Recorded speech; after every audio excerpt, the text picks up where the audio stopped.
The day I signed that contract with Prime Minister Modi, everything changed. Lights went out in Western capitals when the world learned about a $33 billion solar deal, the largest in human history. The Chinese president canceled his vacation, Germany's energy minister dismissed it as impossible, and the World Bank held a 6-hour emergency meeting behind closed doors. This was never just about solar panels. It was the moment Africa stopped begging for power and started generating it for itself. The Sahel Solar Revolution, 100 gigawatts of clean energy, enough to electrify the entire continent, export surplus to Europe, create 5 million jobs, and position Africa as the world's next energy superpower. But before this revolution, there was energy slavery. For centuries, Africa was deliberately kept in the dark.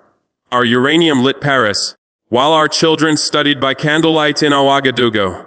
Germany championed green energy while mining our lithium and cobalt. China spoke of cooperation but brought debt and dependency.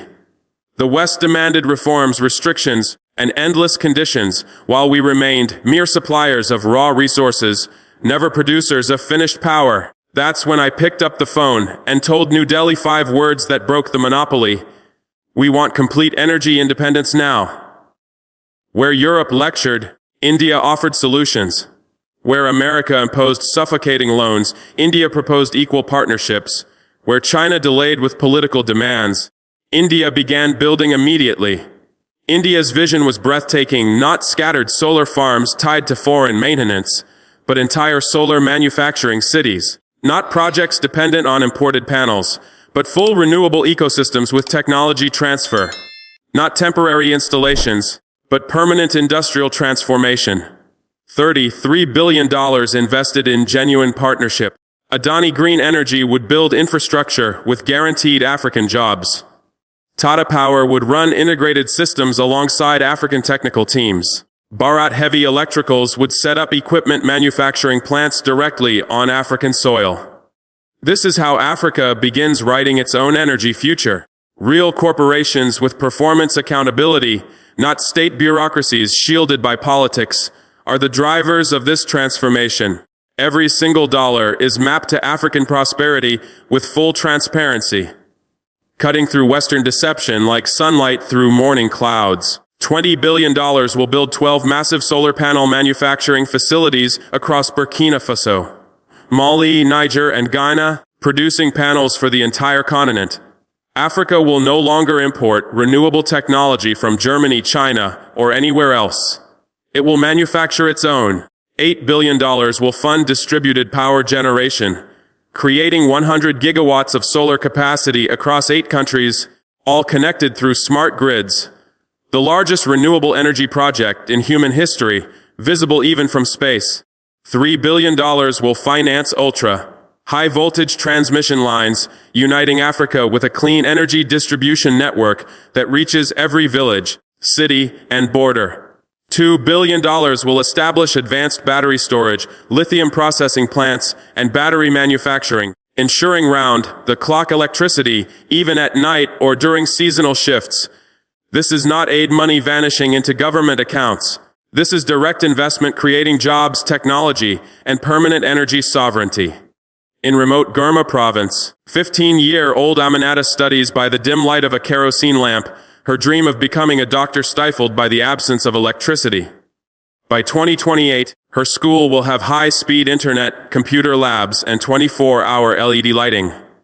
She will study medicine at the University of Ouagadougou, powered entirely by Burkina Faso's sunshine, converted through Indian solar technology, operated by African engineers.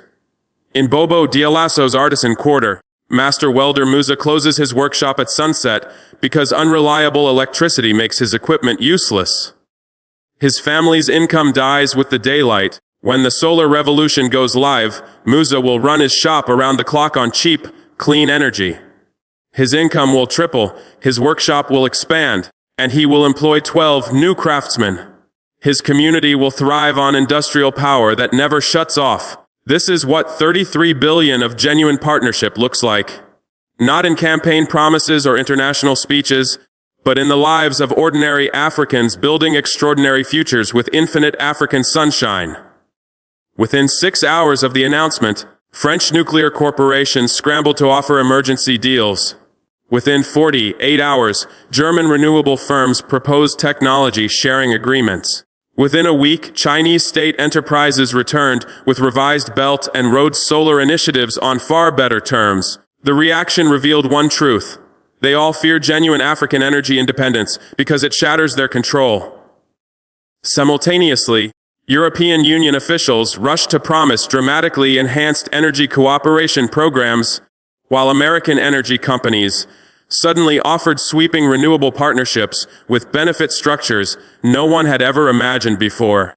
After generations of deliberately keeping Africa in engineered energy poverty, the West had discovered an urgent and passionate interest in African solar development. Their panic was immediate, coordinated, and completely transparent. They warned condescendingly that Africa could not possibly manage the technological complexity. They insisted dismissively that large-scale solar required expertise Africa did not yet possess. They predicted desperately that India would exploit Africa even worse than colonial powers ever had. But beneath all these excuses, their real fear was simple. Africa generating its own clean electricity would mean the West losing permanent control over African industrial development and resource profits. This partnership is not just about importing Indian solar panels and planting them in African soil. It is about Africans designing, manufacturing, installing, maintaining, and continuously improving renewable energy systems ourselves. Every construction contract for solar manufacturing plants includes full technology transfer. Every installation project trains local engineering teams. Every operations agreement builds permanent African expertise. Indian engineers will work side by side with Burkinabe, Malian, and Ghanaian technicians at every stage. The complete knowledge of solar panel production will take root in African minds. Advanced battery storage systems will be mastered by African teams through direct hands-on collaboration. Within 10 years, Burkina Faso will be exporting advanced solar technology to Nigeria, Ghana, Senegal, Mali, Niger, and far beyond Africa's borders. The knowledge will stay here. The expertise will grow here. The profits will remain here. For 4 centuries, Western nations built their wealth on extracting African resources while keeping Africa trapped in energy poverty. They structured global systems to make us permanent suppliers of raw materials, never manufacturers of finished power or industrial products. But when Africa produces 100 gigawatts of clean, reliable electricity with its own technological capacity, the global balance shifts forever. European nations facing high energy costs will turn to Africa for affordable power. American industries hungry for cheap electricity will relocate factories to Africa's energy-abundant soil. The world will be forced to recognize Africa not as a resource colony, but as a global energy superpower. Asian electronics manufacturers will set up assembly plants in Africa, where electricity costs are nearly negligible compared to their traditional bases. The continent that endured centuries of energy colonization will become the one that powers industrial growth across the world.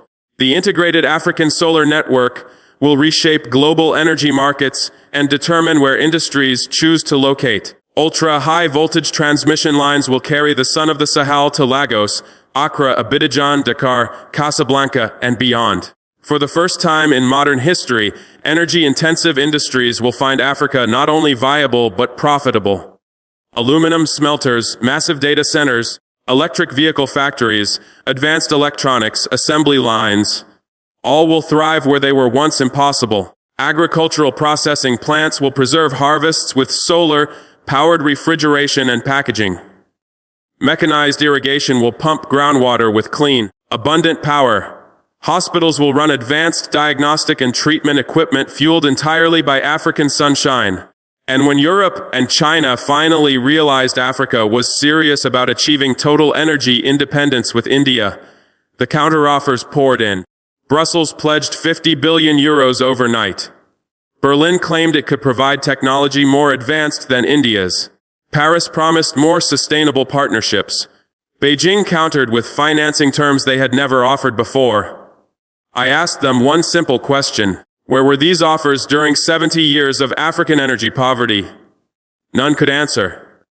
For decades, they preferred Africa-dependent, resource-rich but powerless. Their sudden generosity only exposed their history of exploitation and neglect.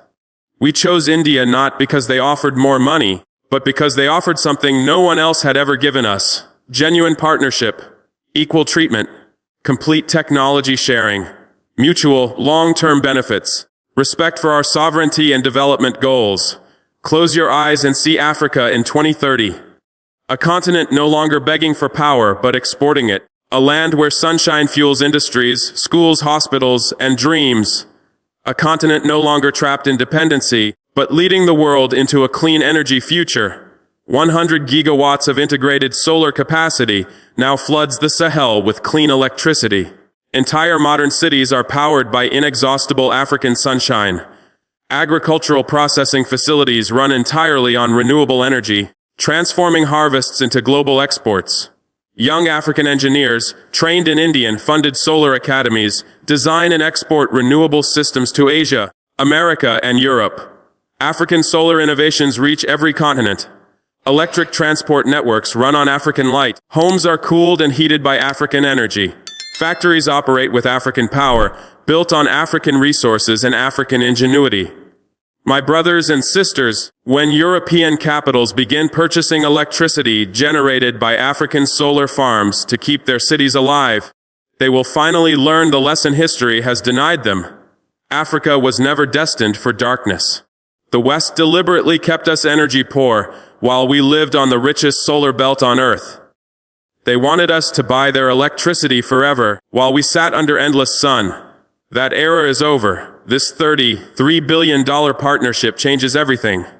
Africa will produce its own abundant energy, command its own energy destiny, and light its own future, independently and permanently.